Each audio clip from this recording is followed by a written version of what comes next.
ang mga kwento ng pag-ibig, kwento ng buhay at kwento ng pag-asa dito sa Barangay Love Stories. Love Stories.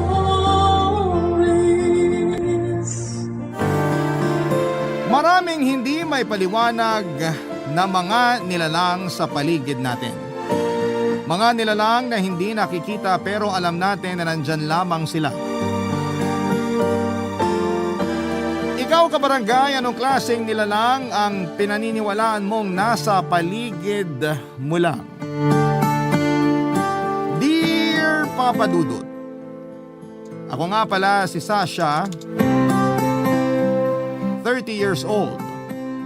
Nais ko lamang pong ibahagi sa inyo ang isang pangyayari sa buhay ko na nagbukas ng mga kasagutan sa mga sugat ko. Neto lang taon ay nagpasya na kaming mag-live-in ng karelasyon kong si AJ. Mas matanda siya ng 5 taon sa akin, Papa Dudut. Natapos na kasi ang kontrata ko sa inuupahan kong kondo at hindi pa ako kaagad nakahanap ng malilipatan. Kaya naman inoffer ni AJ ang apartment niya, Papa Dudut. Maganda na rin na tumira ako kasama niya dahil matagal na rin namang kaming magkarelasyon. Halos 4 na taon na rin ang relasyon namin, Papa Dudut. Naisip naming makakatulong ang pagsasama namin sa isang bubong para makilala pa namin ang isa't isa. May plano na rin kasi kaming magpakasal pero wala pang eksaktong taon o araw. Basta alam namin na sigurado na kami sa isa't isa. Kaya wala nang dahilan para hindi kami magsama sa iisang bahay. Bukod doon ay makakatipid pa kami, lalo't hati naman kami sa mga gastusin, Papa Dudut. Praktikal talaga ang pagli-live-in sa panahon ngayon. Mabilis lang akong nakalipat sa apartment ni AJ at maluwag naman ang apartment niya. Kaya hindi kami nahirapan sa paglalagay ng ibang gamit ko. Marami na rin akong nabenta sa mga gamit ko at naging pandagdag ko yon sa ambag ko sa mga bagong gamit na pinagpaplanuhan naming bilhin. Naging masaya ang paglipat ko kay AJ, Papa Dudut.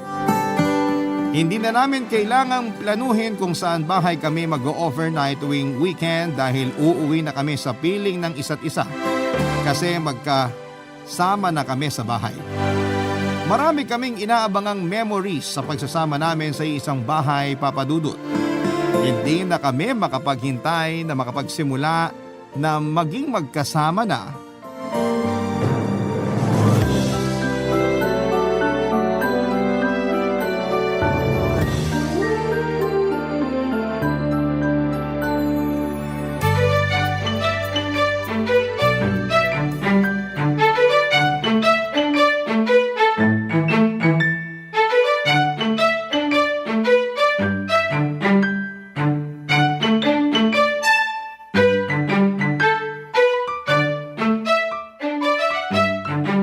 Okay lang bang maglagay ng stuffed toy sa kwarto mo? Kwarto natin.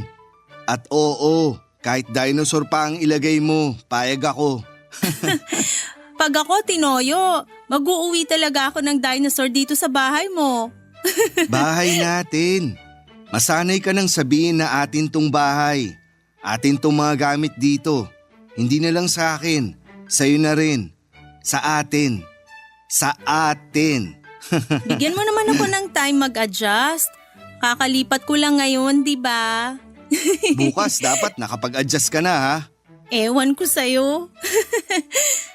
Saan ko ba pwedeng lagay itong mga kutsilyo? Sa kwarto na lang natin para may thrill. Ikaw talaga. Seryoso na, please. Saang tukador sa kusina ilalagay itong mga kutsilyo? Doon na lang sa tabi ng microwave. Ako nang bahala mag-ayos mamaya. Ilatag mo na lang doon. Unahin mo na lang itong mga damit mo na ilagay sa kwarto natin. O sige, yung isang bote ng suka at isang maliit na garapon ng rock salt dyan, pakiabot naman sa akin, dadalhin ko sa kwarto. Bakit mo sa kwarto ilalagay itong suka at asin? Mag-aadobo ka ba? Gusto mo, lagyan mo ng daon ng laurel at paminta para kompleto na. Ilalagay ko yan sa sulok ng kwarto natin. Kasi doon masarap mag-adobo? Para di tayo paglaruan ng mga elementals. Elementals? Mga lamang lupa, engkanto, duwende, kapre at iba pa. Aadobohin mo ba sila? Si AJ naman eh. Hindi kasi ako naniniwala sa mga ganyan. Never kang naka-experience o kahit nakakita man lang ng mga lamang lupa? Kamote at patatas lang yung mga lamang lupa na nakita ko. Literal na galing sa lupa. Ay, ang mga suka at rock salt ang proteksyon natin sa kanila. Kapag may makakasalamuha tayong lamang lupa na paglalaruan tayo o sasaktan. Ano yan? Ibubuhos mo sa kanila?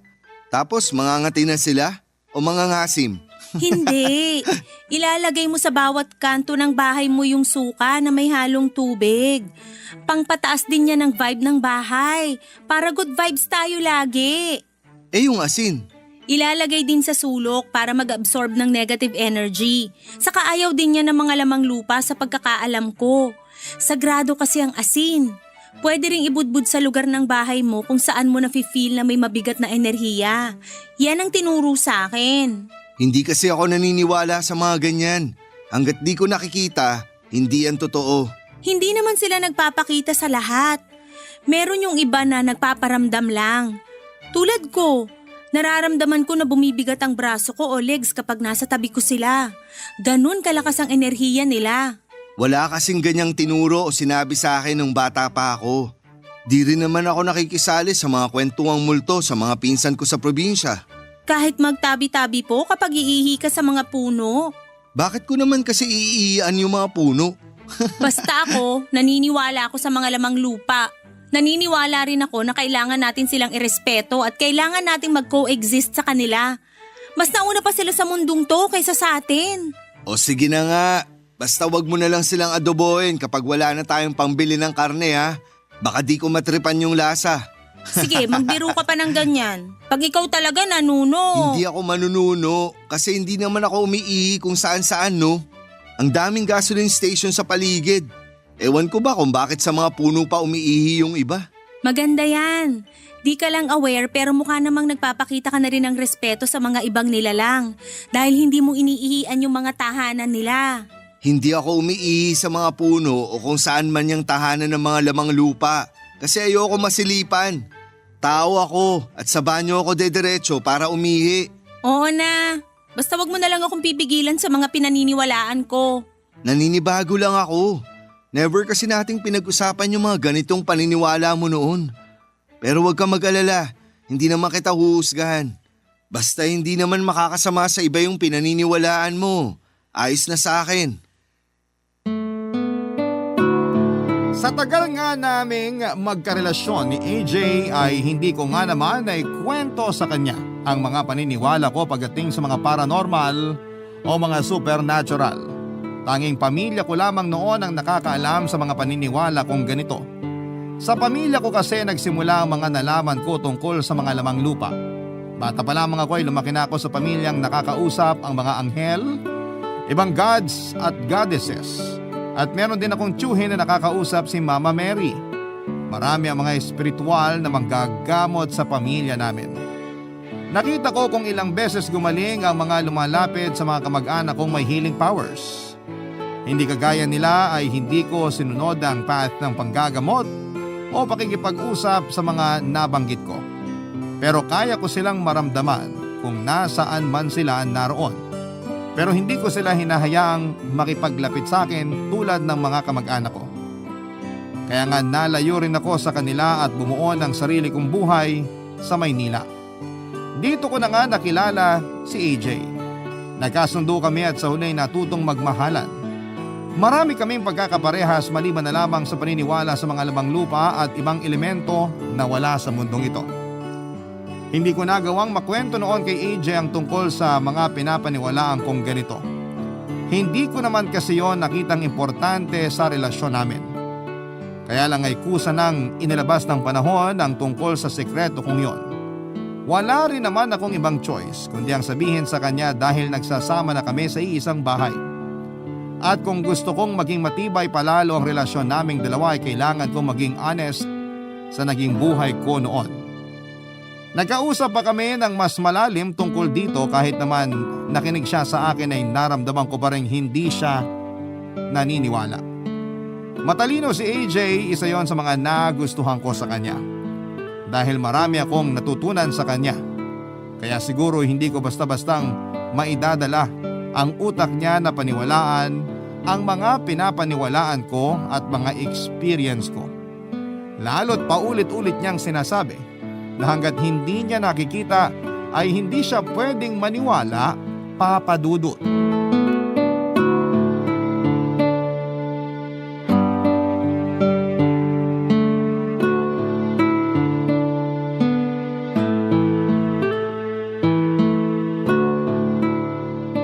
AJ, Bakit? ikaw ba yung nagbuhos ng tubig kanina sa labas? Oo, sobra rin sa pinanglaba ko. Nagsabi ka ba ng tabi-tabi po? Hindi naman ako umihi sa labas ah. Bakit kailangan ko magtabi-tabi po? AJ naman, hindi ba napag-usapan naman na natin dati na sa tuwing magtatapon o magbubuhos ka sa labas, lalo sa malapit sa lupa o halaman, magsabi ka ng tabi-tabi po? Hindi ko naman palaging maaalala yan. Ngayon ko lang naman yan sasabihin kung sakali. O sige, papalagpasin ko yan ngayon. Mahirap na, baka may mabuhusan kang may sungay dyan sa labas. Baka kung ano pang gawin sa'yo. Wala namang gagawin sa akin kasi hindi naman ako naniniwala sa kanila. Mantra ko lagi, hanggat hindi ko pinaniniwalaan ng isang bagay, hindi yan mag-e-exist sa realidad ko.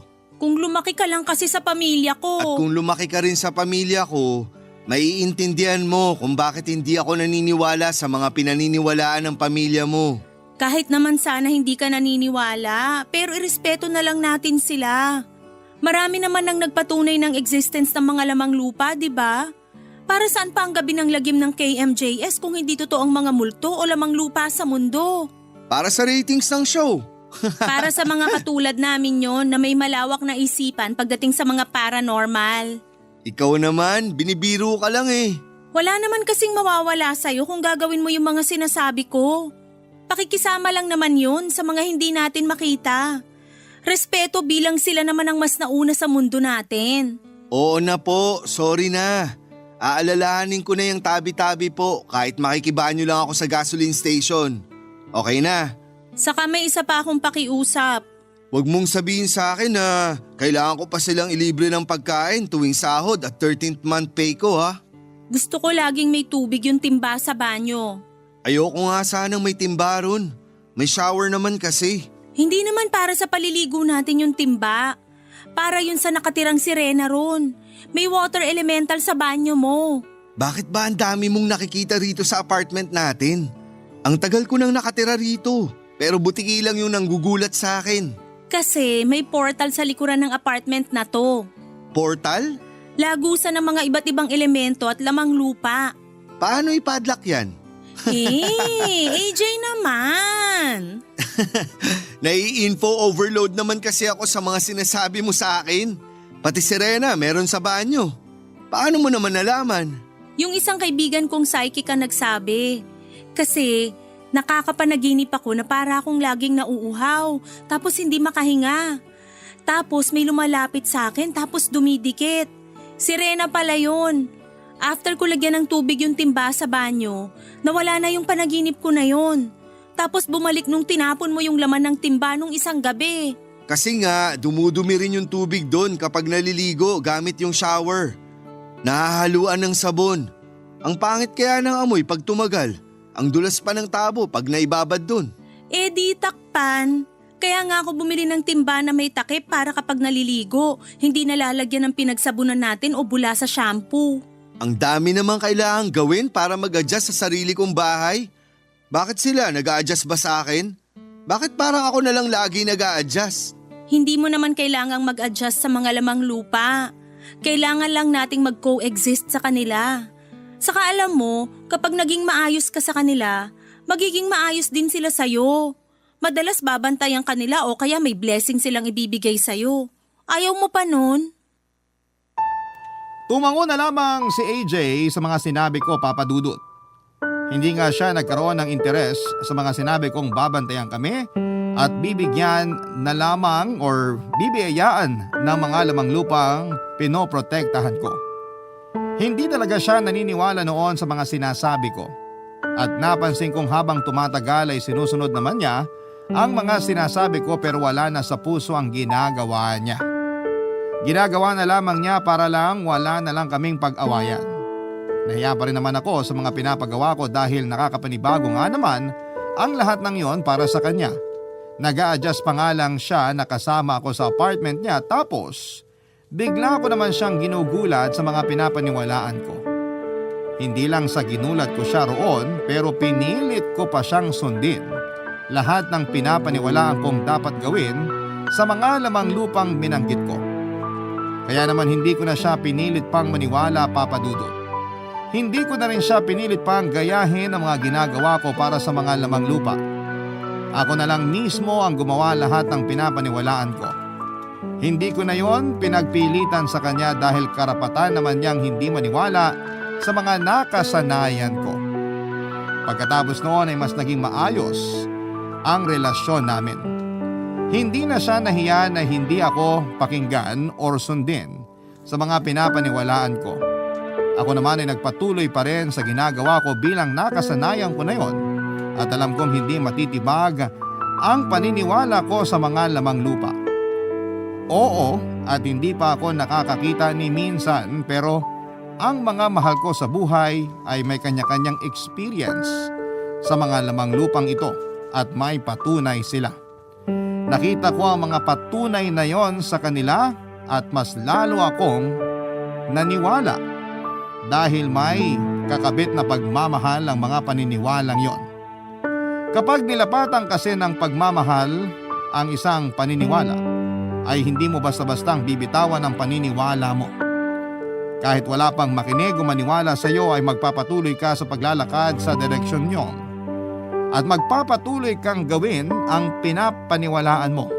Lalo't wala ka namang ibang nasasagasa ang ibang tao o ibang elemento. Papa Dudut. Barangay Love Stories. Barangay Love Stories. Sa pagdaan pa ng mga araw ay nasanay na kahit papaano si AJ sa mga paniniwala ko. Minsan kapag hindi naman ganon ka-hassle sa kanya ay siya na yung nagpapalit ng mga asin na nakalagay sa bawat sulok ng bahay. Once a week kasi ako kung magpalit ng asin noon dahil nakaka-absorb na yon ng mga negativity sa bahay. Sinabi naman ni AJ na gumagaan nga raw ang paligid tuwing bagong palit ang asin sa bawat sulok. Kaya siguro siya sinisipag na magpalit dahil nararamdaman na niya ang epekto noon. Ganon din ang suka, siya na rin mismo ang nagpapalit, Papa Dudut. Natuwa ako dahil may mga konti na rin siyang pinapaniwalaan sa mga sinasabi ko sa kanya. Hindi nga lang niya yon madalas na sinasabi. Napapansin ko na rin sa kanya na maingat na siya sa pagbubuhos o pagtatapon ng kung ano-ano sa labas ng bahay nang hindi nagsasabi ng tabi-tabi po. Hindi ko na lang masyadong pinupo na yon dahil baka ihinto niya. Hindi ko inaakalang mahihila ko siya sa mga paniniwala ko, sa mga paniniwalang nakasanayan ko na. Huwag ko lang talaga siyang pilitin dahil kusa naman niya yung ginagawa. Papadudot na bawasan na ang ilangan sa pagitan namin ni AJ pagdating sa mga pinapaniwalaan namin. Madalas na rin siyang makinig sa mga kwento ko noong bata pa lamang ako. Nakwento ko sa kanyang mga nakita ko sa pamilya ko noong bata pa lamang ako. Napapansin ko naman sa mukha niya na may mga hindi siya pinapaniwalaan. Hindi ko naman siya pinilit. Gusto ko lang ibahagi sa kanya ang mga nangyari sa kabataan ko. Higit pa sa pagpapaunawa sa kanya sa mga paniniwala ko ay mas gusto kong ipakilala sa kanya kung saan ako nagsimula. Napansin kong masaya siya habang kinikwento ko yung mga simpleng alaala ko bilang isang bata. Yung walang halong paranormal. Sa ganong paraan daw ay mas nakikilala pa niya ako. Sa ganong paraan ay mas naiintindihan niya ako. Ganon din ang ginawa niya, Papa Dudut. Nagkwento rin siya ng mga nangyari sa kabataan niya. Sabay naming pinagtawanan ng mga adventure niya noong bata pa lamang siya. Para sa akin ay mas naging makulay ang kabataan niya. Para sa akin mas na-enjoy niya ang pagiging bata niya. Hindi siya na puwersang tumanda kaagad. Hinayaan siya ng panahon na maging bata hanggat akma sa edad niya, Papa Dudut.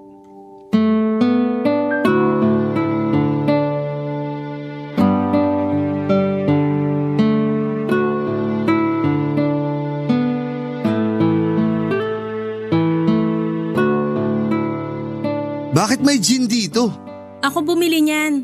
Magiinuman ba tayo mamayang gabi? Sakto, nauuhaw na ako. Anong gusto mong pulutan?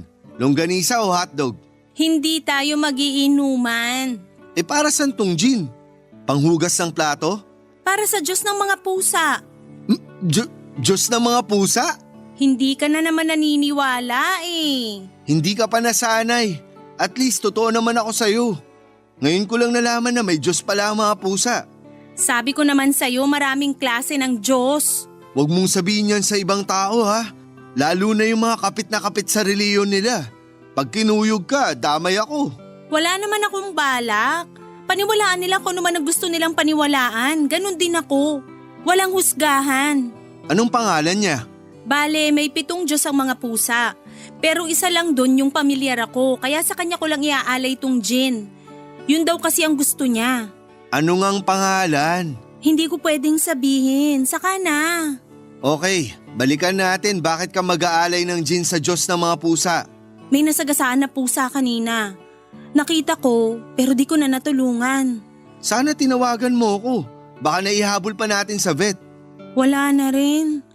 Nung nilapitan ko, pawala na yung hininga niya. So kaya ka mag-aalay ng gin para sa Diyos ng mga pusa dahil may namatay na pusa, ganon? Hindi.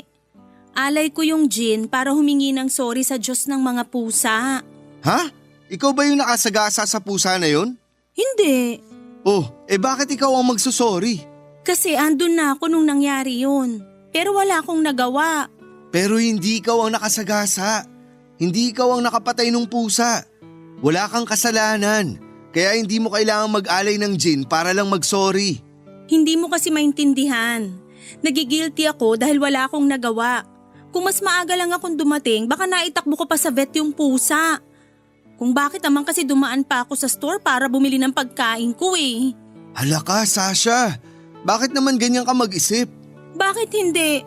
Totoo naman na may kasalanan ako kung bakit namatay yung pusa. Pwedeng malungkot ka dahil namatay yung pusa.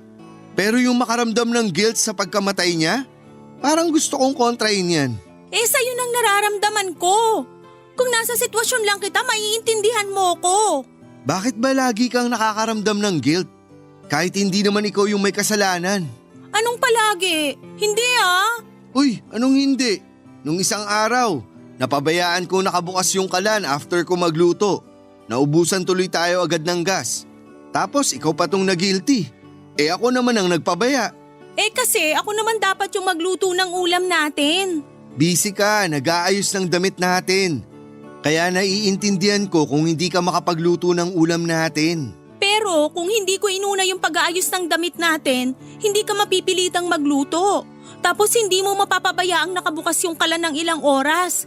Hindi sana tayo naubusan agad ng gas. Kita mo na, kapabayaan ko pero sinisisi mo pa rin ang sarili mo. Parang yung kawork mo na na-scam. Ikaw pa itong na-guilty para sa kanya. Paanong hindi ako magigilty? Ako yung una niyang nilapitan para utangan kasi kailangan niya ng pera. Pero alam mong wala ka ring mapapautang sa kanya, di ba? Oo, pero kung nagawang ko ng paraan, di sana hindi siya natukso na maghanap ng pagkakakitaan online. Ayun, na-scam tuloy siya. Nakita mo na yung koneksyon? May parte ako sa nangyaring scam sa kanya. Bakit ka magigilty? Desisyon naman niya yun. Hindi naman ikaw yung nang-scam sa kanya. Tinanggihan mo lang siyang pautangin kasi wala ka namang mapapautang talaga.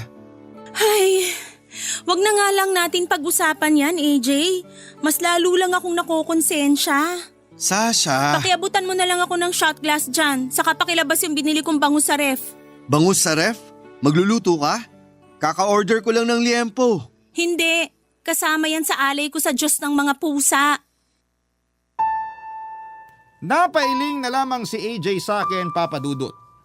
Sinunod na lamang niya ang pakiusap ko at saka hinayaan na lamang niya akong ialay ang gin at bangus sa Diyos ng mga pusa.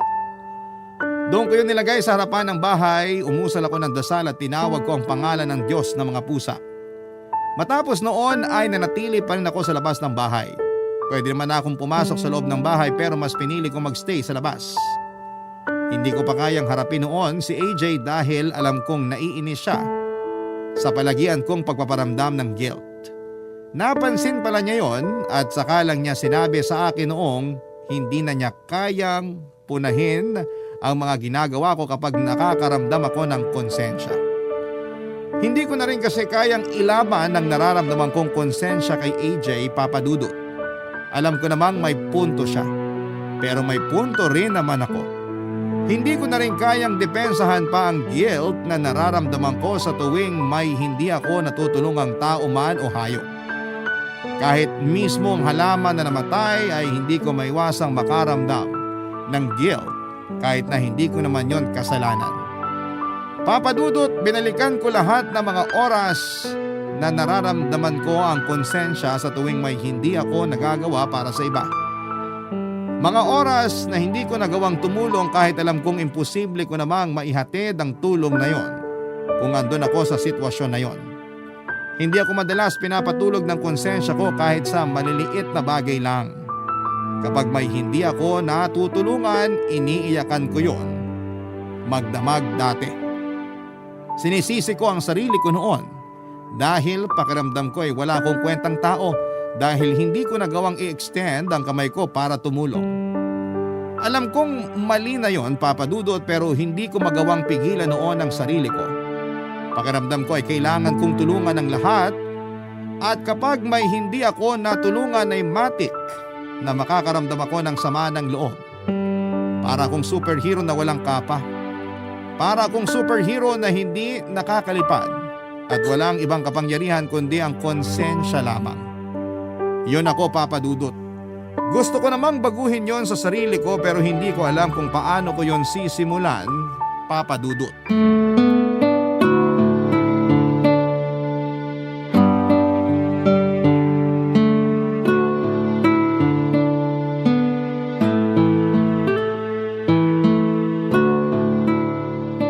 Okay ka lang?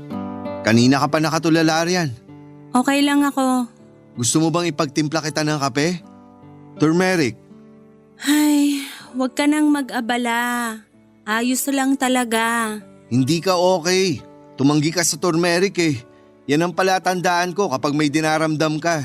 Kilalang kilala mo na talaga ako, ha? Ilang taon na rin tayong magkarelasyon. At saka kasama na kita sa iisang bahay. Alam ko na rin kung kailan madalas dumudumi ang pusod mo. Tuwing Biyernes ng hapon, di ba? Ikaw talaga. Magkwento ka na. Makikinig ako. Ay, kulang yung pinadala ko kay nanay. Kulang man pero nakapagpadala ka pa rin naman. Malaking bagay na yun. Nakakakonsensya. Ayan na naman po si Binibining Konsensya ng Manila. Kailangan kasi ni nanay ng pera. Lahat naman tayo. Alam mo namang sa akin lang umaasa si nanay. Hindi naman siya kayang padala ng mga kapatid ko kasi may mga sarili na rin silang pamilya. Hindi ka naman nagkulang sa nanay mo. 2 beses o minsan 3 beses ka pa sa isang buwan kung magpadala. Mas malaki pa nga pinapadala mo sa kanya kaysa sa naitatabi mo para sa sarili mo. Kasi nanay ko siya. Naiintindihan ko yun. Pero kailangan mo rin ng pera para sa sarili mo. Naghihirap kang magtrabaho tapos kahit konti di mo man lang mapakinabangan. Unfair ka naman sa sarili mo. Naaawa ko kay nanay. Wala na siyang ibang pagkakakitaan. Hindi mo naman siya pinapabayaan eh. Nasaktuhan lang ngayon na marami kang gastusin. Maiintindihan niya yun. Nagtampo nga siya kasi kailangan niya daw ng pambili ng maintenance niya at may iba pa siyang sinasabi na bibilin na hindi ko naman maintindihan kung ano. Basta alam ko gusto niya yun at kailangan niya. Kaya nakakasama ng loob na di ko siya mapagbigyan para doon. Siguro naman sa laki ng pinapadala mo sa kanya dati. May naitabi naman siya kahit papaano para magamit niya kapag may emergency. Wala rin siyang naitatabi kasi nga binibigyan din niya yung mga apo niya para pambili ng pagkain nila. Alam nga naman pabayaan niya yung mga apo niya. Pero di ba naisip ng nanay mo na mauubusan ka naman kung di siya maging masinop sa perang ibinibigay mo sa kanya? Sa maganda naman napupunta, sa maintenance niya at sa pagkain ng mga apo niya. Yung mga apo niya bigyan na lang niya kapag may espesyal na okasyon. O kaya kapag dadalaw sa kanya. May magulang naman ang mga apo niya, di ba? Bakit kailangang iasa sa nanay mo yung pagkain nila? Pinalaki kasi kaming nagtutulungan sa pamilya. Baka pinalaki ka para kumuha ng obligasyon ng iba. Anong pinupunto mo dyan? Hindi mo ba napapansin sa mga kwento mo? Mula pagkabata, ultimo piso na napulot mo, ibibigay mo pa sa nanay mo para pangdagdag niyang pambili ng sigarilyo niya. Kasi kapag nakapagsigarilyo si nanay, hindi na siya nagagalit sa bahay tuwing wala kaming pera. Hindi na kami matatakot magkakapatid. Hindi niyo obligasyong pakalmahin ang nanay niyo tuwing nagagalit siya, lalo kung di niyo kasalanan. Mga bata pa lang kayo nun. Malaki ang sinakripisyo ng nanay ko para sa amin. Siya na lang ang bumuhay sa amin nung iniwang kami ni tatay. Kaya nakakasama ng loob kapag wala kaming maitulong dati sa kanya pagdating sa pera. Hindi niyo nga kasalanan kung wala kayong maitulong na pera sa nanay niyo. Mga bata pa lang kayo nun. Ilang beses ko bang sasabihin to, Sasha? Desisyon nilang binuo kayo, kaya obligasyon nilang buhayin kayo. Para sa'yo na lumaki sa maayos na pamilya, hindi mo kami maiintindihan. Hindi mo lang alam kung ilang beses kitang iniintindi sa tuwing hindi mo iniintindi ang sarili mo. Sasha naman, hindi laging puro ibang tao ang uunahin mo.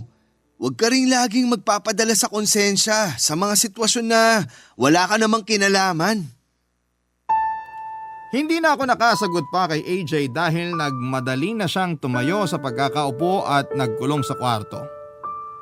Napiko na rin siguro siya dahil sa mga inaasta ko sa sarili ko. Hindi ko naman siya masisisi. Sa pag-iisa ko noon sa sala ay saka ko na-realize na tama nga si AJ. Binalikan ko ang kabataan ko at doon ko nakita ang ugat kung bakit ako laging nakakaramdam ng konsensya sa mga hindi ko natutulungan. Laging nagwawala ang nanay ko noong bata kami kapag mahina ang kita niya sa pagtitinda. Kami lagi ang pinagbubuntanan niya ng galit at nagwawala siya, naninigaw at nagpapatugtog ng malalakas na kanta. Lahat yon ay nakapagdulot ng takot sa aming magkakapatid, lalo na sa akin. Kaya lagi kong pinaparamdam noon at pinapakiramdam noon ang nanay ko sa tuwing papasok siya ng bahay. Kapag alam kong masama na ang timpla niya ay magtatago na ako noon sa banyo o sa kwarto naming magkakapatid. Ang senyales kapag nagiging ayos na ang mood niya ay tuwing hinihinaan niya ang malalakas na patugtog niya sa radyo. Doon pa lang kami noon lalabas sa mga pinagtataguan namin, Papa Dudut. Kaya naman lagi akong lumalabas ng bahay para mamulot ng pera sa palengke. Minsan naman ay tutulungan ko ang mga tindera sa palengke para abutan nila ako ng kahit na piso lang. Sapat na yon para may abot ko sa nanay ko para hindi na siya magalit. Naging ganon ang sistema hanggang sa magkaroon ako ng trabaho. Doon ay mas lalong bumigat ang obligasyon ko sa nanay ko, lalo na't lagi niyang pinapaalala sa akin na utang na loob ko ang pagpapalaki niya sa akin. Hindi ko naman yun tinatanggal sa isipan ko, Papa Dudut. Kaya lang ay masakit para sa akin na yun na lang ang nararamdaman kong koneksyon naming dalawa na mag-ina. Pera at halos wala ng iba pa. Napaiyak ako habang binabalikan pa ang ibang naging resulta ng mga nasaksihan ko sa nanay ko habang lumalaki. Malaki kasi ang naging epekto noon sa mga nakakasalamuha ko, Papa Dudut. Pakiramdam ko noon ay obligasyon ko lahat ng mga taong nakakasama ko. Nasa tuwing may hindi magandang nangyayari sa kanila at hindi ako nakatulong, pakiramdam ko ay kasalanan ko ang lahat. Madalas ko ring pakiramdaman ng bawat taong lumalapit sa akin para malaman ko kung may nagawa ba akong mali sa kanila. Laging negative ang iniisip ko sa tuwing may napansin akong ugali o emosyon sa mga taong yon na nagpapaalala sa akin sa nanay ko. Mas lalong napalakas ang iyak ko nang maintindihan ko na kung saan nagmula ang guilt na nararamdaman ko. Sa tuwing hindi ko naiaabot ang kamay ko para sa ibang tao. Barangay Love Stories. Barangay Love Stories. Mula nung nagkaroon ako ng koneksyon sa past ko ay naging malinaw sa akin ang mga bagay na nangyayari sa kasalukuyan ko, Papa Dudut. Hindi pa rin naman ako sigurado ng mga oras na yon kung yun nga ba talaga ang totoong dahilan kung bakit lagi akong nakakaramdam ng guilt sa tuwing hindi ako nakakatulong sa iba. Hindi ko pa man yon sinasabi kay AJ, ay gusto ko muna noon na buuin ang katotohanan sa kabataan ko para maitagpi ko sa mga nagaganap sa akin sa kasalukuyan bago ko yon sabihin sa kanya. May mga binalikan akong alaala na pwedeng may koneksyon sa kasalukuyan ko. Pero madalas ay hindi yon tinatanggap ng sarili ko, Papa Dudut. In denial ako sa trauma na inabot ko sa nakaraan at hindi ko yon magawang tanggapin sa sarili ko. At lagi kong iniisip na nakabuti sa akin ang mga pangyayari na yon. Andun pa rin yung pagmamahal ko sa naging kabataan ko kahit alam ko at alam ng puso ko na may mali sa naging pagpapalaki sa akin noong bata pa lamang ako. Gusto ko na noong kausapin si AJ para magpatulong na himayin ang trauma ko. Alam kong malaki ang pwede niyang maitulong sa akin dahil matalino siya at malawak ang kaalaman niya pagdating sa usapang psikolohiya.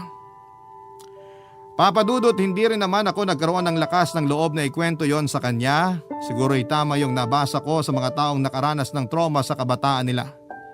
Hindi yon madaling tanggapin at hanap ng paraan ang utak natin para i-deny na nangyari yon yung mga ganong trauma sa atin. Nakaharang lagi ang takot na mabuksan ang mga stuck na trauma sa ating kamalayan dahil hindi handa ang ating sarili na i-confront yon at pag-usapan. Dito na ako naging dehado dahil alam kong hindi ko talaga kayang pag-usapan ang mga hindi magagandang nangyari sa kabataan ko. Masyado po akong nabigla na meron palang trauma na naganap sa akin noong kabataan ko. Ang buong akala ko ay maayos ang kinalakhan ko dahil naalala ko ang mga masasayang tawa ko at hagikikan kasama ang mga kamag-anak ko. Pero yun pala ang pinili ng utak ko na maaalala. Sinikap ng utak ko na itago ang mga madidilim na pangyayari sa buhay ko dahil sa ganung paraan marahil ay nakikita ng utak ko na mapoproteksyonan niya ako. Kaya lang, Papa Dudut, ay kailangan ko nang mawala ang takot at kailangan ko nang kumprontahin ng mga madidilim na kaganapan sa nakaraan ko.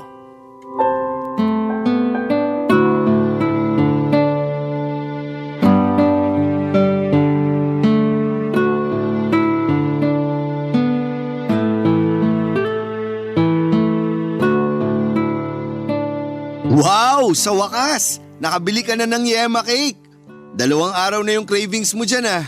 Oo nga, kaso isang slice lang nabili ko. Tapos ang liit pa. At least meron pa. Kaya wag kang hihingi ah. Kulang pa to sa akin. Alam ko naman. Paabot nga ako ng isang platito. Teka, bibigyan mo ako ng yema cake?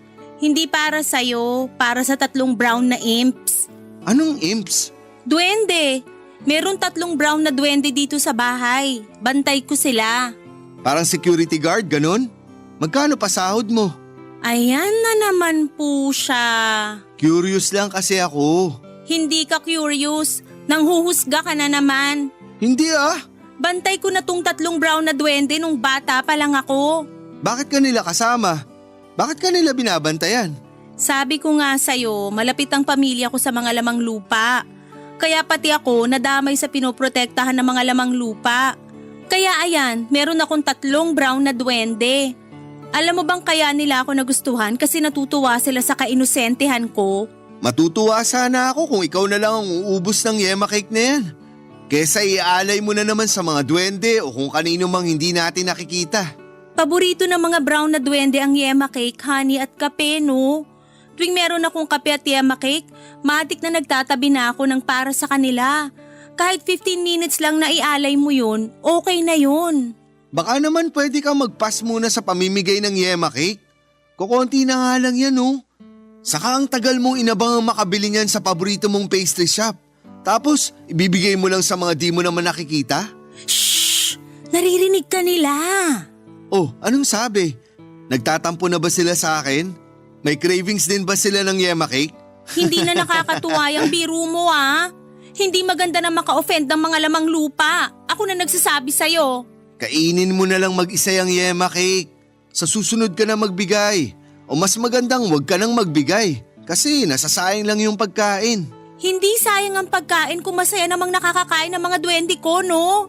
Hayaan mo na nga ako. Ako naman ang bumili ng cake na to at ibibigay ko to sa gusto kong pagbigyan. Sana all, duwende, para bigyan mo rin ng yema cake. Yung mga di mo nakikita, binibigyan mo. Akong boyfriend na nakikita mo, pinagdadamutan mo. Lagi ka namang nakakakain kahit kailan mo gusto. Yung mga duwende, bihira sila makatikim ng pagkain ng mga tao. Kasi nga, hindi sila tao para kumain ng pagkain ng tao. Uy, sorry. Na-offend ba kita? Gusto ko lang namang... Paano kung magutom o malungkot yung mga duwende dahil hindi ko sila binigyan ng yema cake, ha? Nasanay sila na lagi kong binibigyan. Tapos isang araw magugulat na lang sila na wala na akong nilalagay sa platito nila. Ano na lang ang mararamdaman nila? Sasha! Alam mo ba kung gaano yun kabigat sa konsensya ko? Bakit ka makokonsensya? Hindi naman tayo sigurado kung sasama ang loob ng mga duwende kung di mo sila bibigyan ngayon ng yema cake. Nakakakonsensya kasi kaya ko namang magbigay. Pero mas gusto mo magdamot ako. Kawawa naman sila na pagdadamutan ko tapos ako lang yung mabubusog. Ano na lang mararamdaman nila? Alangan namang isakripisyo mo yung pagkain mo para sa mga di nakikita. So para sa'yo, mas okay na magutom ka kaysa magutom yung mga lamang lupa. Ayoko lang silang malungkot o magalit. Natatakot akong magalit sila kapag di ko sila pinagbigyan sa gusto nila. Gusto ko lang isipin yung nararamdaman nila. Masama na ba talagang unahin yung sarili kaysa sa iba? Hindi mo na ba talaga matatanggal yan sa'yo? Bakit kailangan mong makonsensya lagi kapag di ka nakakapag-abot sa iba? Bakit kailangan mo laging isipin yung mararamdaman ng iba?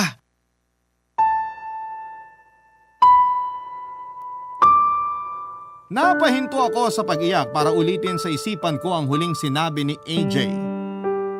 Bakit nga ba? Bakit nga ba nakakakonsensyang unahin ng sarili ko kesa sa iba? Bakit ko nga ba laging inuunang isipin ang nararamdaman ng iba? Hindi na ako makaiyak noon pero ramdam ko ang bigat sa dibdib ko. Napansin yun ni AJ at saka niyakap ako, Papa Dudut. Nanginig ang katawan ko habang nakakulong sa mga bisig niya. Hindi ko pa rin magawang umiyak pero napakapit ako sa kanya dahil sa panghihina ko. Ang higpit ng pagkakakapit ko sa kanya na parang nakasalalay sa kanya ang balanse ko. Sa kanya ko dinagaan ang mabigat na nararamdaman ko, Papa Dudut. Hinayaan niya lamang ako at tahimik na pinakiramdaman ang panginginig ko. Habang tahimik siya ay naging maingay naman ang laman ng isipan ko at parang may isang boses na nagsusumbong sa mga hindi magagandang nangyayari sa akin na naging dahilan kung bakit madalas akong makaramdam ng konsensya sa tuwing may hindi ako natutulungan. Binalik ako ng boses na yon sa mga pagkakataon na naging madamot ang mga tao sa akin sa pag-intindi na hindi ko lahat kayang isipin at unahin ang nararamdaman nila. Naalala ko kung paanong inuna ko lagi ang nararamdaman ng mga magulang ko sa tuwing nag-aaway sila at nagkakasamaan ng loob. Hindi nila inuna ang nararamdaman ko bilang isang anak na hindi handang makita ang mga away at gulo nila. Hinayaan nila akong ma-stress, matakot, malungkot at maguluhan sa iba't ibang negative na pinapakita nila sa akin sa tuwing may problema ang mga magulang ko sa isa't isa. Hindi ko deserve na makita ang lahat ng iyon noong bata pa lamang ako. Hindi dapat ako nag-a-adjust bilang bata sa mga problema nilang pangmatanda. Nasanay ang batang ako na inuuna lagi ang nararamdaman ng ibang tao sa takot na magalit sila. Doon kasi ako sinanay ng mga magulang ko, Papa Dudut. Laging ako ang umiintindi at nag-a-adjust sa mood o problema nila. Nabitbit ko yung ugaling yon sa mga taong sumunod na nakilala ko habang lumalaki. Kinailangan ko laging pakiramdaman ng isang tao kung ano ang mood niya para ako ang mag-adjust. Lagi akong nag-a-adjust sa ibang tao sa takot na makitaan sila ng galit na kapareho ng nakikita ko sa mga magulang ko. Tinuring kong parang mga magulang ko ang lahat ng nakakasalamuha ko. Inuna ko ang nararamdaman ng lahat kesa sa sarili ko, na kapag hindi ko napagaan ang loob nila sa pamamagitan ng pagtulong ko ay tatamaan ako kaagad ng konsensya. Dahil bata pa lamang ako ay pinaramdam na sa akin na obligasyon ko ang ibang tao at wala akong karapatang unahin ang sarili ko.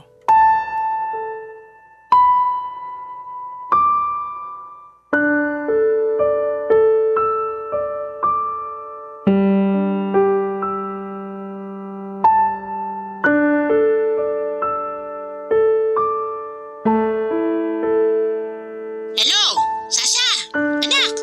Ano po yun, Nay? Bakit naman ang tamlay ng pakikipag-usap mo sa akin? Napagod lang po. Ayoko ng ganyan pakikipag-usap mo sa akin, ha? Hindi ako sanay. Magpakita ka naman ng respeto sa nanay mo. Sa susunod po. Mabuti naman. Kailan mo ipapadala yung kulang mo sa allowance ko?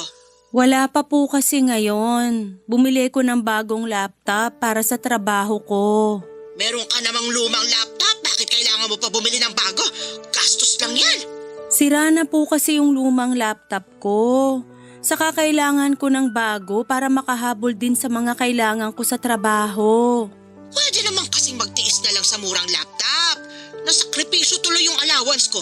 Paano naman ako? Paano yung maintenance ko? Yung mga pamangkin mo, kawawa naman kung di ko aabutan ng pangkain nila. Babawi na lang po ako sa susunod. Ganyan din yung sinabi ng anak ng kumare ko.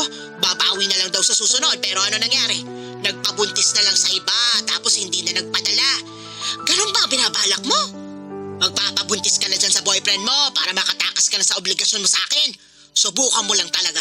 Nay, wag niyong idamay ang boyfriend ko dito. Baka lang kasi siyang dahilan kung bakit parang tinatamad ka na mag-abot sa akin. Huwag ganyan, ha? Baka nakakalimutan mo akong bumuhay sa'yo. Makaramdam ka naman sana ng konsensya. Sarili mong nanay, pinapabayaan mo lang. Hindi ko kayo pinabayaan. Hindi ba? Bakit binawasan mo yung allowance ko mula nung nakaraang buwan? Ganun ba yung hindi pinabayaan? Sinabi ko naman po sa inyo na kailangan kong magtipid kasi kakalipat ko lang ng bahay. Kakalipat mo nga lang ng bahay tapos bumili ka na ng bagong laptop. Ang dami mong dahilan para kalimutan ang obligasyon mo sa akin, ha? Samantalang nung bata ka, nauubos ang pera ko kakabili ng diapers mo. Hindi ka man lang makonsensya? Hindi man lang ako makonsensya? Buong buhay ko yan yung nakaprograma sa utak ko. Makonsensya lagi kahit hindi naman dapat. Salamat sa pangungonsensya nyo lagi sa akin. Wala na akong magawa para sa sarili ko kasi lagi ko na lang inuuna yung ibang tao. Kinokonsensya mo ako ngayon. Wala akong ibang ginawa kundi buhayin kayo mula nung iniwan tayo ng tatay nyo. Akala nyo ba madali sa akin yon? Alam ko naman pong nahirapan kayo at buong buhay kong ipapagpasalamat ang sakripisyo nyo para sa aming magkakapatid. Ayun naman pala eh. Ano tong sinusumbat mo sa akin na parang napapabayaan mo ng sarili mo dahil sa akin? Dahil yun naman ang totoo. Dahil sinanay nyo ako na kailangang unahin ko kayo kesa sa sarili ko. Hanggang sa ibang tao na bitbit ko yon. Hindi ko na magawang tulungan ng sarili ko kasi mas kailangan kong unahin yung iba. Ikaw ang may desisyon yan, hindi ako. Huwag mong isisi sa akin yan. Desisyon nyo na mag-away ni tatay sa harapan naming magkakapatid nung bata pa lang kami. Desisyon nyo na sa pilitang kaming pilitin magkakapatid kung sino sa inyo ang kakampihan namin tuwing magkakagulo kayo. Desisyon nyong pagbuntunan kami ng galit kahit wala namang kaming ginagawa sa inyo. Hinahanda lang namin kayo sa totoong mundo. Paano kayo makakasurvive kung hindi namin ipapakita sa inyo kung gaano kapangit ang totoong mundo? Hindi namin kailangan makasurvive lang nung bata pa kami. Kailangan naming maramdaman na safe kami sa inyo ni tatay. Nakausap mo nanay mo? Oo, Kumusta? sinusubukan ko ng maging malaya sa guilt. Anong pakiramdam? May nginig, pero payapa. Sa wakas, pinakinggan na ng mga lamang lupa ang hiling ko. Ha? Sa tuwing naglalagay ako ng tubig sa timba para sa sirena sa banyo, nagtatabi-tabi po pag nagdidilig, o kaya nagsishare ng kape ko sa umaga sa mga duwende mo. Lagi kong binubulong na palakasin nila ang loob mo para humindi, para sa ikabubuti mo. Thank you ha. Pero sa tingin ko natauhan na lang din ako. Ako na tong may pakana sa paglaya ko. Masarap pala sa pakiramdam na hindi puro oo ang sagot mo sa lahat. Ayos din palang humindi para sa self-care. At hindi mo pwedeng akuin lahat ng guilt kapag may hindi ka matulungan. Tara na, Saan?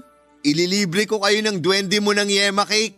At mula ngayon, mineral water na yung ilalagay ko sa timba sa banyo.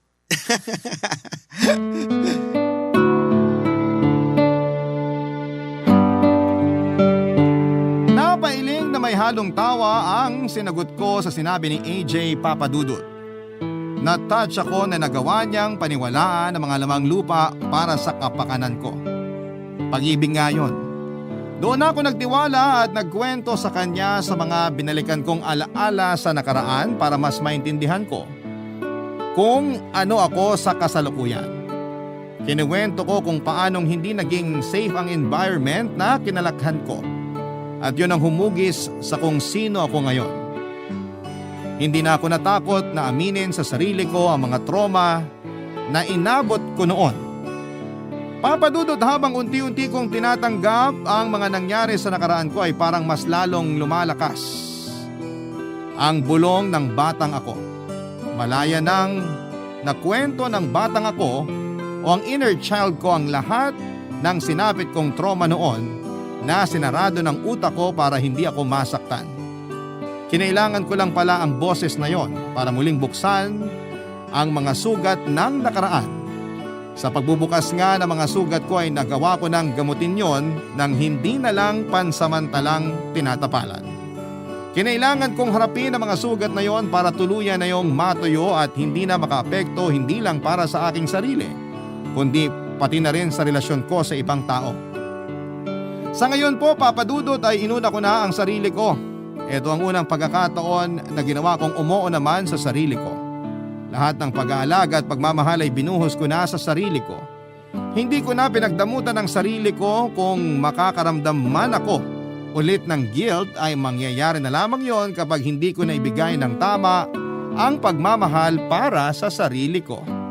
Naglagay na ako ng boundaries sa mga taong lumalapit sa akin para humingi ng tulong, kahit sa nanay ko mismo. Nakaramdam na rin naman si nanay at kung ano lang ang kaya kong ibigay sa kanya. Tinanggap niya ng may halong pasasalamat kung ano lang ang kaya kong iabot sa kanya. Hindi pa rin ako nakarinig ng sorry sa kanya, pero masaya na akong bumabawi siya sa pamamagitan ng gawa. Ayos na yun sa akin, natuto na rin si nanay na tumanggap ng hindi sa akin kapag alam niyang naaabuso na ako. Paunti-unti ay naging maayos na ang relasyon ko sa nanay ko. Si AJ naman ang higit na natuwa sa pagbabago ko. Sinuportahan niya ang lahat ng pwede kong gawin para maghilom ang mga sugat ko. Napakaswerte ko na nakahanap ako ng kapareha na gusto akong tulungang makabangon kaysa ubusin ang mga sugat ko para sa sarili niyang kapakanan. Hanggang ito na lamang po ang aking liham, Papadudot. Buong puso ay nagpapasalamat po ako sa inyong lahat na nakinig ng aking kwento. Hanggang sa muli, ako po ang inyong kabarangay forever, Sasha. Nagustuhan ng iyong napakinggan? Ituloy yan via live stream sa www.gmanetwork.com/radio.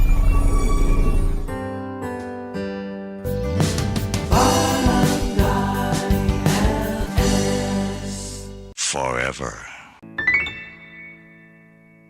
Barangay Love Stories. Love Stories. Sa buhay ng tao ay meron tayong responsibilidad na bukal sa puso nating tinatanggap. Dahil depende sa ating pag-iisip kung paano natin ito aariing magaan o mabigat. Ikaw, kapuso, gaano ka karesponsableng tao sa mga mahal mo?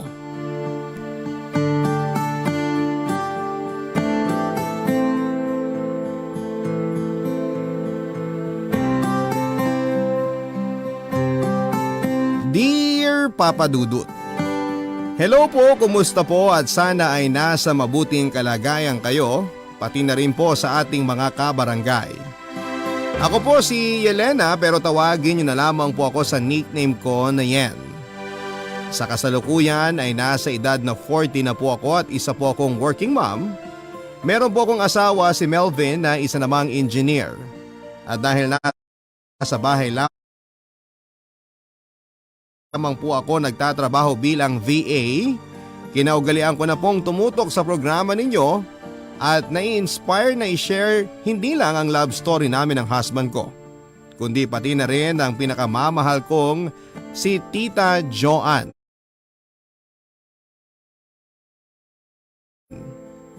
Palibhasa, siya po kasi ang naging daan kung paano kami nagkatuluyan ni Melvin at gusto ko namang makilala rin siya ng inyong mga tagapakinig. Solong anak po ako ng mga magulang ko, Papa Dudut. Isang retired teacher po ang mami ko nang ma-stroke siya samantalang kamamatay lang din noon ni Daddy dahil sa atake sa puso. Pero bago po mangyari yon, ako na po talaga nag-aalaga sa kanila, Papa Dudut.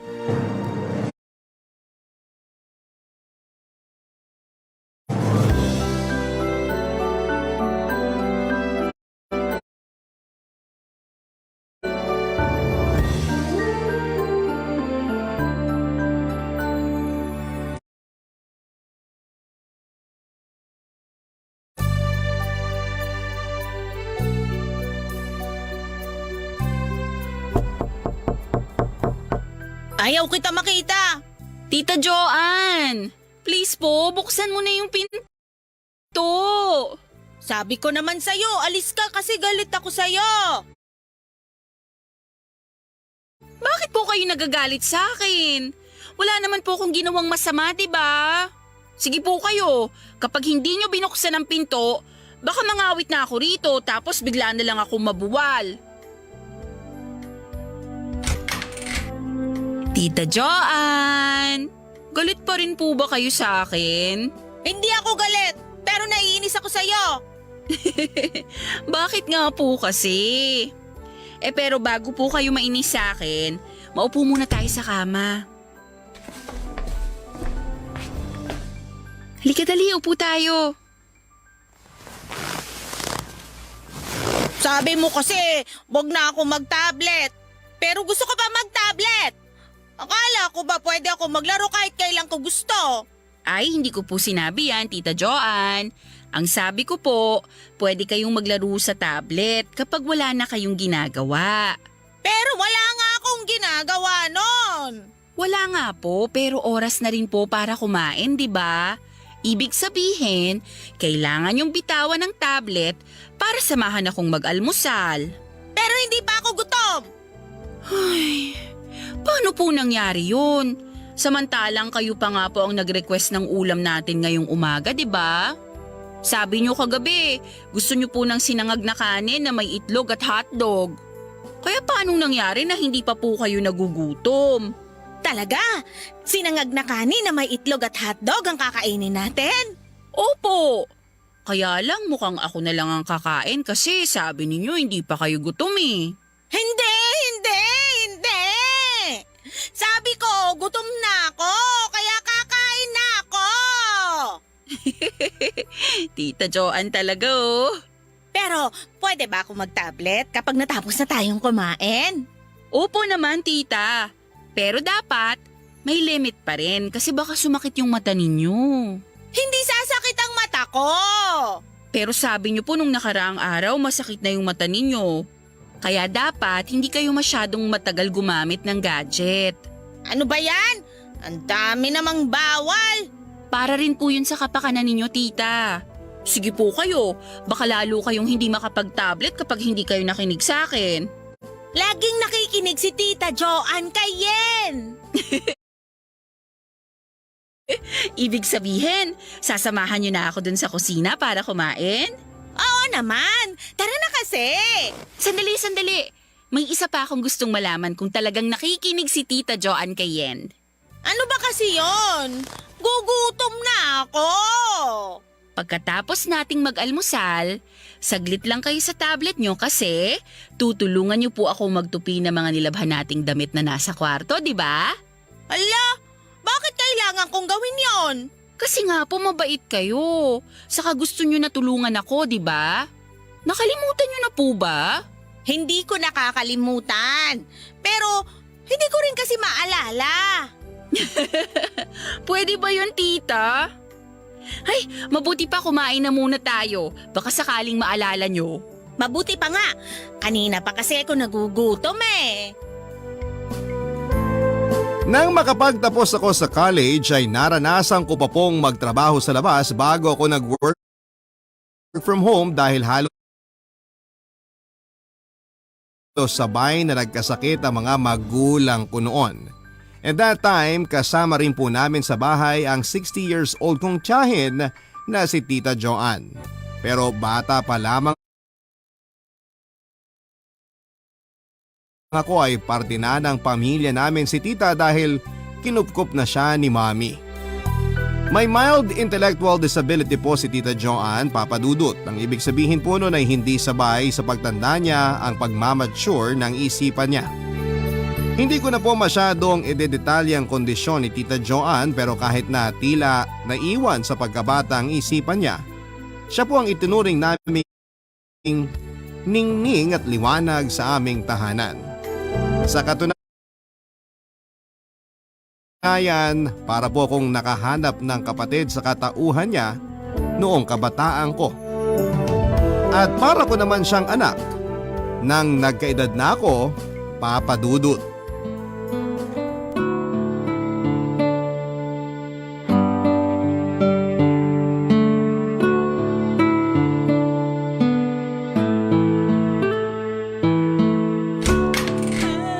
Oh, Tita Joanne, bakit po kayo umiiyak? May masakit po ba sa inyo? Patingin nga po. Wala namang masakit sa akin eh. Pero bakit nga po kayo umiiyak? Pinapakaban nyo naman ako eh. Nagluluto lang ako dun sa kusina ng pagkain natin tapos narinig ko na kayong umiiyak. Nung sinilip ko po kayo rito sa kwarto kanina, mahimbing naman ang tulog ninyo. Eh kasi nga, nanaginip ako ng nakakatakot. Nakakatakot? Ano po bang napanaginipan ninyo?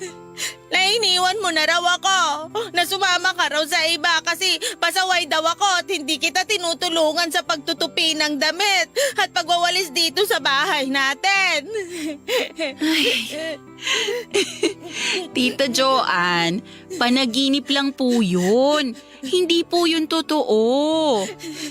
Pero parang totoo kasi iyak ako ng iyak. Tapos sabi ko, please, wag mo akong iwanan. Pero hindi ka naman nakinig sa akin. Hanggang sa ako na lang mag-isa rito. Hindi ko alam ang gagawin. Hindi ako marunong magbukas ng kalan para makapagluto ng itlog at hotdog. Oo, tahan na po, tita. Alam nyo naman na hinding-hindi ko gagawin sa inyo yung nakita nyo sa panaginip ninyo, di ba? Sobra ko po kayong mahal para iwan kayo rito sa bahay natin. Mahal din kita, Yen. Ayoko na umalis ka kasi kapag nangyari yon, malulungkot talaga ako. Ikaw na lang yung kasama ko rito sa bahay. Natatakot ako mag-isa. Relax lang po kayo dahil pag sinabi ko pong hindi ako aalis, ibig sabihin, dito lang po ako. Araw-araw po tayong magkasama hanggang sa kayo na lang ang magsawa. Hindi ako magsasawa na kasama ka. Talaga po? Pero bakit kagabi sabi nyo ayaw nyo na akong makita? Sinabi ko lang yon kasi pinagbabawalan mo ako mag-tablet. Pero ayaw pa rin kitang umalis. Di ko alam kung matatouch po ako. Offend tita eh. Hindi ko alam ang ibig sabihin nun. Ay, wag nyo na pong isipin yun, tita. Basta, hindi po ako aalis sa tabi ninyo at hinding-hindi ko kayo hahayaang mag-isa sa buhay. Katulad nga po ng sinabi ko, masyado ko kayong mahal. Kaya wag na po kayong mag-alala, okay? O wag na kayong umiyak. Wala kayong dapat katakutan. Promise yan ha? Promise po. Hindi man po ako perpektong pamangkin, Pero gagawin ko po ang lahat maibigay lang sa inyo yung mga kailangan ninyo at maalagaan kayo katulad ng ipinangako ko noon kay Mommy. Talaga? Ang gagawin mo yon? Opo, tita. Wala po ba kayong bilib sa akin? Kaya lang, nakakapagod yon, di ba? Ano pong nakakapagod? Yung aalagaan ako, yung gagawin ng lahat katulad ng sinabi mo. Ayoko lang magsawa ka sa akin, Yen. Pamilya po tayo, Tita Joanne. Opo, may point na nagagalit ako sa inyo kasi pasaway kayo at hindi kayo nakikinig sa akin. Pero hindi ibig sabihin nun, pagod na ako o nagsasawa na akong alagaan at samahan kayo rito sa bahay natin. Sa katunayan, gabi-gabi ko pong iniisip kung paano pa ako magiging best pamangkin para sa inyo. Kasi alam ko naman po sa sarili ko na marami rin akong pagkukulang. Katulad na lang kapag mas madalas akong nagtatrabaho kaysa sinasamahan kayong maglaro. Kaya nga dapat bawasan mo na yung oras mo sa trabaho mo para marami ka rin oras sa akin. Sige po, susubukan ko po. Ay, aasahan ko yan ha. Sige po, tita. Pero ipangako nyo rin sa akin na hindi kayo mag-aalala o matatakot. Hinding-hindi na. Promise yan. Mahal na mahal kita, Tita Joanne. Kung alam nyo lang sana na sobrang nagpapasalamat po ako sa Diyos dahil kasama ko kayo sa buhay. Kahit paano, kahit wala na sina Mommy at Daddy, alam kong hindi ako nag-iisa. Ang totoo niyan, hindi lang po kayo ang natatakot na maiwanan. Ako rin. Hindi naman ako aalis. Hindi ko naman kabisado yung lugar natin. Baka maligaw pa ako. Si Tita talaga oh. Apat po ang mga kapatid ni Mami pero ang tatlo ay nag-migrate na sa States. Ang naiwan na lamang sa poder niya ay si Tita Joanne dahil wala sa mga natitira nilang kamag-anak ang gustong mag-alaga rito. Dahil nga sa kondisyon nito. Wala naman pong naging problema sa mga magulang ko ang pagkupkup nila kay Tita Joanne dahil hindi naman po ito agresibo, malikot at pasaway. At dahil nga dating teacher si Mami na rin po ang nagsilbing guro ni Tita Joanne, kaya kahit na papaano ay may muwang pa rin po ito sa mundo. Mahal na mahal po namin si Tita Joanne Papadudut at malaki ang naiambag niya sa buhay ko upang makaya ko ang sunod-sunod na dagok na pinagdaanan ng pamilya namin nang sumakabilang buhay ang mga magulang ko. Nang mga panahon na yon ay si Tita Joanne ang nagpapasaya sa akin. Bagaman meron siyang espesyal na kondisyon ay hindi po yun naging hadlang upang sa bunti niyang paraan ay paramdam niya sa akin na hindi ako nag-iisa at kahit kailan ay buo pa rin ang aming munting pamilya. Papadudut. Ang mga kwento ng pag-ibig, kwento ng buhay at kwento ng pag-asa. Nasa Spotify na Barangay Love Stories. Pakinggan kahit kailan, kahit saan. Barangay Love Stories sa Spotify. Kinig na, kabarangay! Hindi na po nakapag-asawa si Tita Joanne at nagkaroon ng sariling pamilya dahil sa kondisyon niya. Pero kahit na ganoon ay hindi naman niya naranasang mainggit o malungkot sa iba dahil palagi naming pinaparamdam sa kanya na mahal namin siya. Kaya nga nang maulila na ako sa magulang, pinasang ko na nga ang responsibilidad na alagaan si Tita Joanne. Doon na rin ako tuluyang nag-work from home at lalong nawala ng panahon sa ibang bagay tulad nga ng pagkakaroon ng sarili kong love life. Natatandaan ko pa. 33 anyos na ako noon pero hindi pa ako nagkakaroon ng karelasyon o asawa. Wala naman pong kaso sa akin yon dahil nga busy rin po ako sa trabaho at sa pag-aalaga sa tiyahing kong may espesyal na kondisyon. Pero hindi ko rin naman po tuluyang tinatanggap sa sarili ko na magiging matandang dalaga na ako at pangarap ko pa rin naman na bumuo ng pamilya pagdating ng tamang panahon.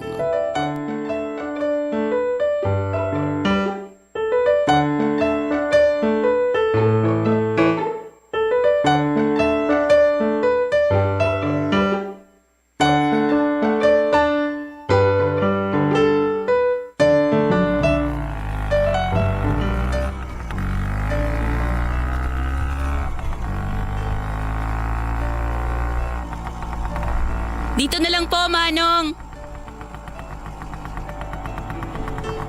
Salamat po. Ito pong bayad, oh. Sa inyo na po yung sukli.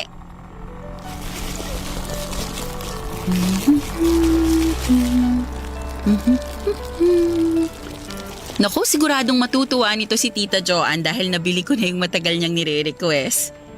Sana hindi siya naging masyadong pasaway sa mga kapitbahay namin. Kung bakit kasi ngayon ko pa talaga naiwala yung susi ko? Ano ba naman yan, Melvin? Excuse me po, sir. Kuya, baka po masagasaan kayo dyan kung maglalakad kayo ng nakayuko. Madami pa namang tricycle ang lumiliko dyan. Ah, pasensya na miss. Pero may hinahanap kasi ako kaya ako nakayuko. Ano ba yun? Baka sakaling makita ko dito banda. Nawawala kasi yung susi ng apartment ko eh. Kaya naisip ko na balikan yung dinaanan ko. Baka kasi nahulog lang. Kaso nakalabas na ako sa gate, wala pa rin ako nakikita. Ah, ganun ba? Baka naman hindi nyo sa banda rito nalaglag. Mukhang ganun na nga. Ang saklap dahil wala pa naman akong reserba. Teka, saan po ba ang apartment nyo? Para kasi ngayon lang kita nakita rito. Ah, bago lang ako rito. Diyan lang ako nangungupahan sa tabi. Ah, kina Aling Dolores? Akalain mo yun, no? Magkapit bahay lang pala tayo. Ibig sabihin dito ka nakatira? Oo, bahay to ng mga magulang ko. Ah, ako nga pala si Yelena. Pero pwede mo akong tawaging Yen. Nice to meet you, Yen. Ako naman si Melvin. Nice to meet you rin. Mabalik tayo dun sa problema mo. Wala ba dyan sa bahay sina Aling Dolores? Kasi pwede mo silang katukin para manghiram ng susi. Yun nga ang problema. Umalis yata sila. At hindi ko alam kung ano oras babalik. Kamalas-malasan nga, no? Sinabi mo pa. Pero ayos lang naman ako. Siguro, punta na lang ako sa may coffee shop dyan sa may kanto para makapagpalipas ng oras. Sure ka ba? Oo, wala namang kaso yun dahil pwede rin akong gumawa ng trabaho habang naghihintay. Sige, baka maya-maya lang umuwi na rin sina Aling Dolores. Magdilang anghel ka sana. Nagtatrabaho po bilang engineer sa isang malaking kumpanya malapit sa lugar namin si Melvin pero taga-probinsya po talaga siya. At lumuwas lang din sa syudad para ipagpatuloy ang kanyang trabaho. At dahil nalipat siya ng hinahawakang site ay kailangan niyang mag-boarding house at nagkataon namang nakahanap siya ng marirentahan sa katabing bahay namin. Mabait po si Melvin, maginoo at gwapo. Ang minsan po naming pag-uusap ay nasundan pa nga po. Sa edad niyang 34 ay single pa rin po siya na katulad ko dahil priority niya ang mga magulang at kapatid niya na nasa probinsya nila. Doon ko po biglang naalala sina mami at daddy dahil kung nabubuhay pa rin sila ng panahon na yon, siguradong magkatulad kami ni Melvin ng ginagawa sa buhay.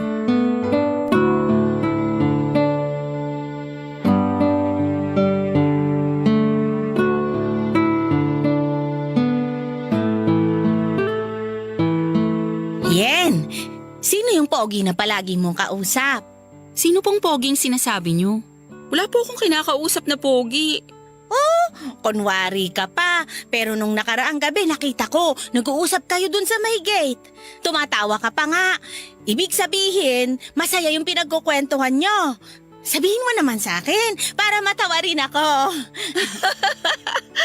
Tita Joanne, wala lang yun. Saka akala ko naglalaro kayo ni na Junior noon. Tapos nakita niyo ako habang naglalaro. Bang talas naman ng mata ninyo?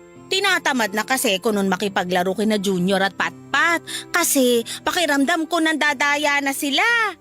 Kaya tumingin na lang ako sa labas kasi nga hinihintay kita.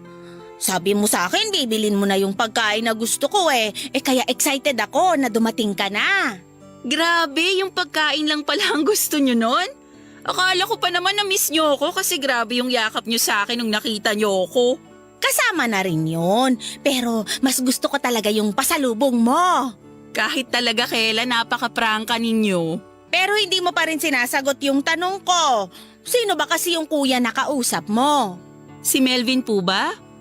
Kapitbahay natin siya. Nagre-renta siya dyan sa paupahan ni na Aling Dolores. Alam mo, bagay kayo. Ano pong sinasabi niyo? Nakita rin kasi kayo ni na Junior at Patpat. Ang sabi nila bagay daw kayo. Tinatanong ko kung anong ibig sabihin nun. Tapos sabi nila parang magjowa raw. Bagay kayong magjowa. Ganon. Tita, wag po kayong magpapaniwala dun kina Junior at Patpat. Magkaibigan lang po kami ni Melvin. Mabait kasi yung tao at problemado siya nung oras na yun kaya kinausap ko na. Yun lang po yun. Pero sabi ni na Junior at Patpat, sa pagkakaibigan din daw nagsimula ang nanay at tatay nila. Ibang bagay naman po yung sa amin ni Melvin, tita. Bakit? May jowa na ba si Melvin? Ang alam ko wala. Single siya kasi hanggang ngayon tumutulong pa rin siya sa pamilya niya sa probinsya. Kaya siguro wala siyang panahon para magkaroon ng love life. Pero ano naman pong kinalaman nun? Kung wala naman palang jowa si Melvin, ibig sabihin, may chance kayo. Sabi kasi ni na Junior at Patpat. Hep hep hep. Parang ayoko na pong marinig kung ano man yung sinabi ng dalawa na yon. Sigurado ako na puro kalokohan lang yon. At nahahawa na kayo sa kanila, Tita Joanne. Tita, kung ganyan ng ganyan, mas maganda siguro kung hindi muna kayo pumunta dun sa kanila. Wag naman! Maglalaro pa kami ng tagu-taguan at langit lupa eh! Pagbibigyan ko po kayo na makipaglaro sa kanila sa isang kondisyon. Huwag niyo na po ulit akong tutuksuhin kay Melvin. Kasi baka makarating pa yun sa kanya at kung ano pang isipin ng tao. Nagkakaintindihan po ba tayo, tita? Pag-iisipan ko! Sige po. Pero pag-iisipan ko rin kung pahihiramin ko pa kayo ng tablet para maglaro.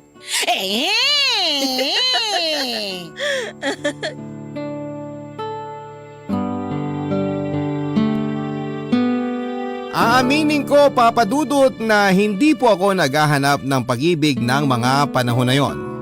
Sa katunayan, kontento na ako sa pagiging single nun at hindi ko pinipressure ang sarili ko na pumasok sa isang relasyon. Kaya nga tinawanan ko na lamang ang pang-aasar sa akin ni Tita Joanne kay Melvin at inakala na produkto lamang yon ng isip niyang natali sa pagkabata. Bukod doon, bago sumakabilang buhay si Mami ay pinangako ko pa sa kanya na aalagaan ko si Tita Joanne. At hindi ko po matutupad ang sinasabi kong yon sa kanya kung hahayaan kong mahati sa ibang bagay ang atensyon ko kapag inisip ko pa ang sarili ko kesa sa typical na ginagawa ko sa buhay namin ng mga panahon na yon, Papa Dudut. Ang mga kwento ng pag-ibig, kwento ng buhay at kwento ng pag-asa. Nasa Spotify na, Barangay Love Stories. Pakinggan kahit kailan, kahit saan. Barangay Love Stories sa Spotify. Kinig na, kabarangay! Pero hindi ko pa rin naman po tuluyang ipinagtatabuyan si Melvin sa buhay ko, Papa Dudut. At sa pagdaan pa nga ng mga araw na patuloy ko siyang nakilala, sa katunayan ay itinuring ko na nga po siyang kaibigan. Malaking bagay po sa akin na merong ibang tao na nakakausap tungkol sa mga palagi kong iniisip sa buhay. At nagpapasalamat naman po ako sa may kapal dahil naunawaan ni Melvin ang sentimiento ko. Malaki rin po ang naitulong ni Melvin sa akin noong dumating ang araw na kinakatakutan ko. Walang iba kung hindi ang dapuan ng iba't ibang sakit si Tita Joanne dahil sa katandaan niya at pahinain ng mga yon ang kanyang katawan. Simula noon ay walang araw na hindi po ako kinain ng pag-aalala para sa kaligtasan ng kaisa-isang tao na kasama ko sa buhay ng panahon na yon. Naisip ko na hindi ko alam kung paano ko kakayaning harapin ang bukas sakaling kuhanin din ng Diyos si Tita Joanne sa akin, Papa Dudut.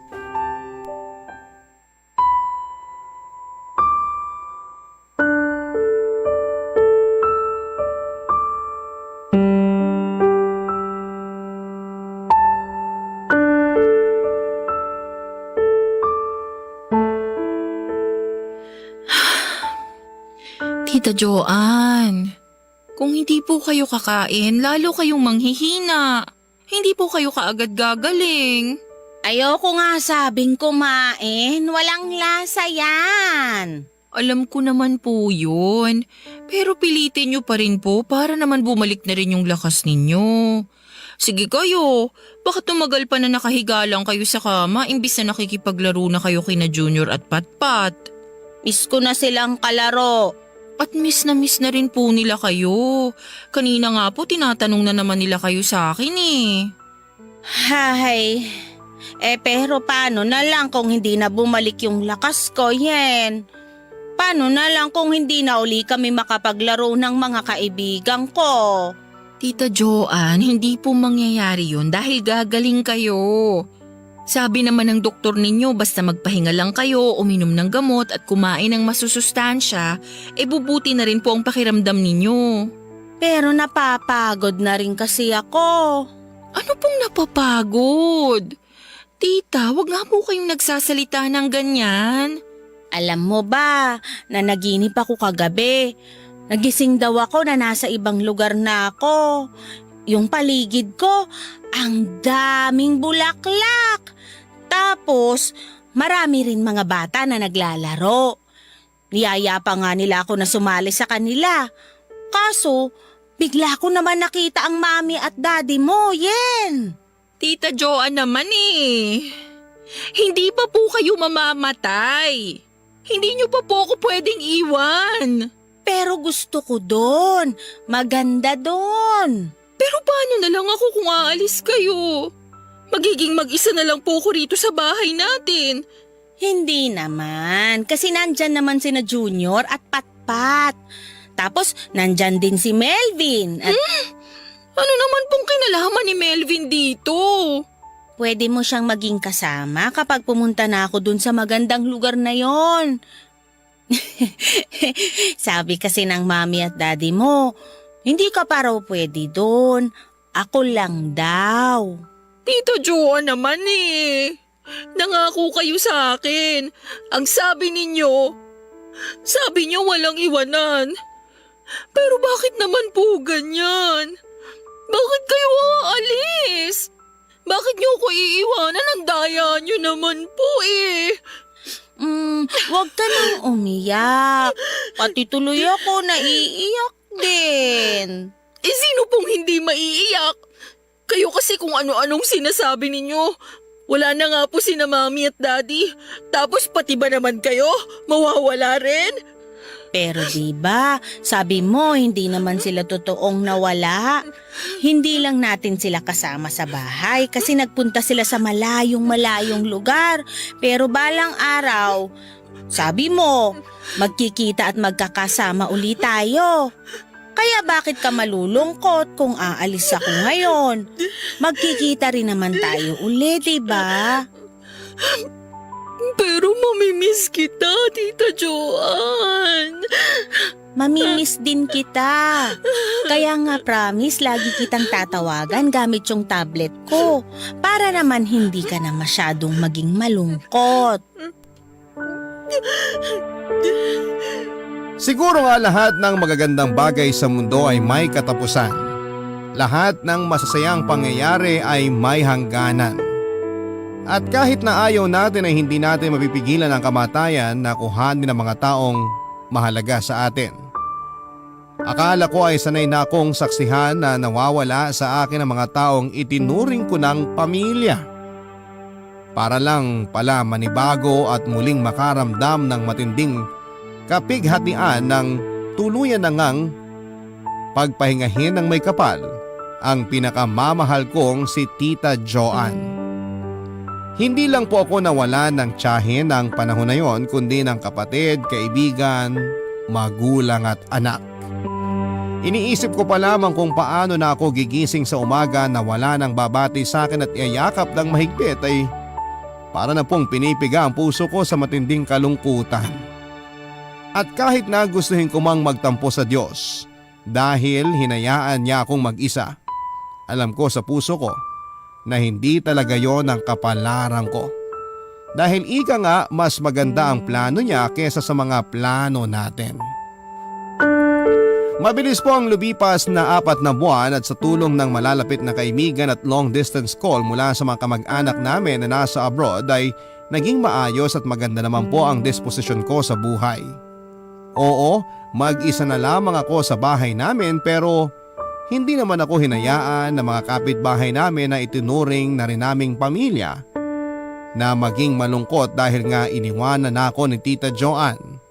Bukod doon ay mas lalo lang din po kaming naging malapit sa isa't isa ni Melvin.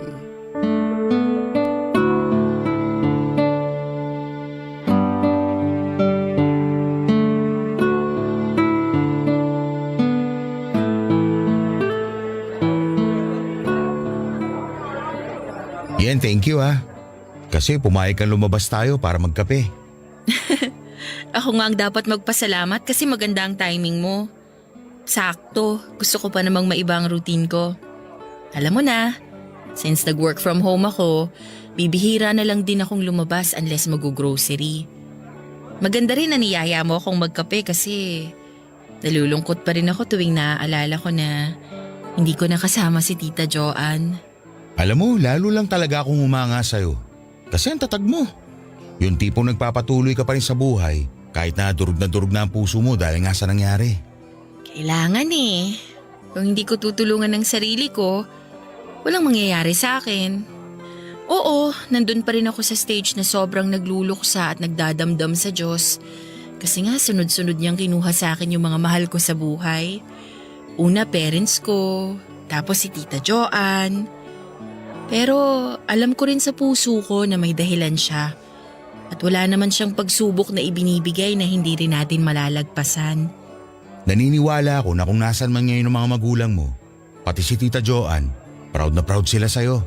Kasi hindi ka lang matapang, napakabusilak pa ng puso mo. Natawa ako sa busilak. Paano mo naman nasabi? Yun kasi ang naobserbahan ko sa'yo. Simula nga ng buong puso mong tanggapin ang responsibilidad na alagaan si Tita Joanne. Inalagaan mo siya na mawala mga magulang mo. Para sa akin, napakalaking kabayanihan nun. Dahil bihira lang yung mga tao na handang magsakripisyo para sa iba. Para sa akin, hindi ibang tao si Tita Joanne. Pamilya ko siya. May espesyal siyang kondisyon kaya naging extra challenging ang pag-aalaga ko sa kanya noon. Pero kahit na mahirap, masarap at masaya pa rin ang pakiramdam na makasama siya hanggang nga sa pagpahingahin na siya ng Panginoon. Sabi ng iba, swerte raw si Tita Joanne dahil tinanggap ko ang responsibilidad na alagaan at kupkupin siya. Pero ang hindi nila alam, ako ang maswerte sa aming dalawa. Kahit na ganun lang si Tita Joanne sa mata ng iba, napaka mapagmahal niya. Napakalambing, maalalahanin, at masaya kasama. Kapag napapagod ako noon sa trabaho, palagi siyang nasa tabi ko para masahihin yung makirot kong balikat. Tapos, kapag nakikita naman niyang malungkot ako, nangungulit na yun ng husto hanggang sa tuluyan ko nang makalimutan yung inaalala ko. Basta, hindi ko ma-explain ng maayos, pero blessing sa akin at sa pamilya namin si Tita Joanne. Sa totoo lang, nakaka-relate ako sa bigat ng nararamdaman mo. Kahit na hindi pa kami ganun katagal na magkakilala ni Tita Joanne. Hindi ko alam kung nabanggit niya sa'yo pero tuwing hapon, kada uwian ko, palagi niya ako inaabangan sa tapat ng gate niyo at tinatawag. Sakto yata na may trabaho ka pa kaya siguro hindi mo napapansin. Talaga? O tapos, ano naman ang sinasabi ni Tita Joanne pag tinatawag ka niya? Kung ano-ano lang, nangungumusta, nakikipagkaibigan. Naku, si Tita Joanne talaga napaka-feeling close. Nakakatuwa nga eh. Ang totoo niyan, palagi ka rin niya ibinibilin sa akin. Ano? Sinasabi niya sa akin noon na alagaan daw kita at samahan, lalo kapag umalis na siya. Nung tanungin ko kung saan siya pupunta, sabi lang niya sa malayong lugar at hindi ka raw niya pwedeng isama. Pero ayaw ka naman daw niya na maging malungkot. Kaya nga ipinakiusap niya sa akin na araw-araw kitang pasayahin. Sinabi niya talaga yon? Oo Yen. At bukal sa puso ko na tuparin ang pangako ko sa kanya.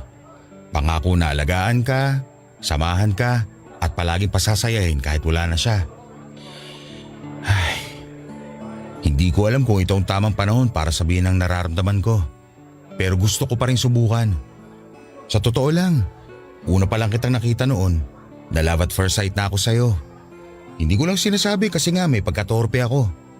At nang lubusan na kitang makilala, lalo lang ako nahulog sa'yo. Hindi ko alam kung pareho tayo ng nararamdaman yan. Pero naglalakas loob pa rin akong aminin sa'yo na gusto kita.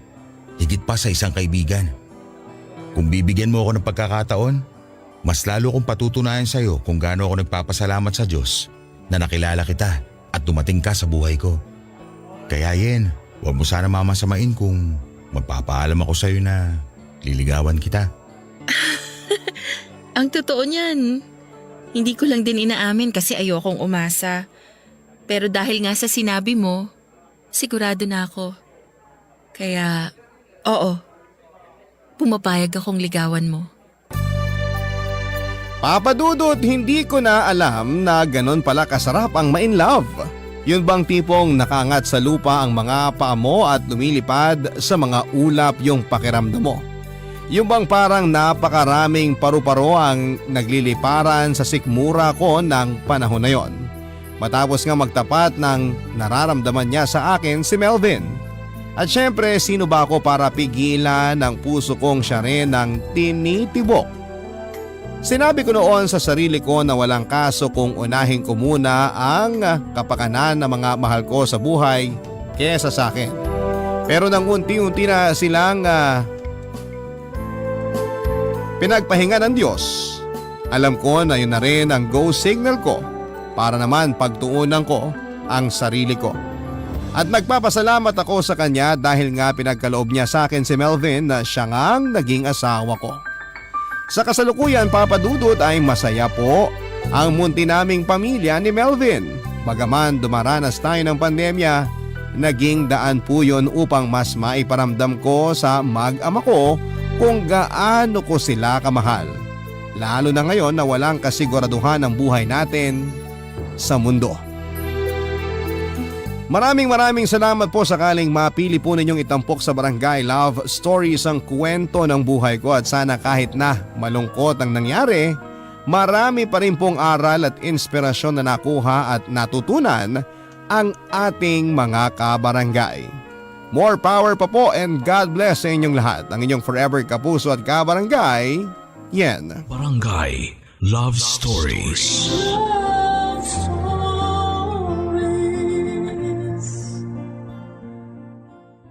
Barangay LS 97.1 97.1 Number 1 Forever.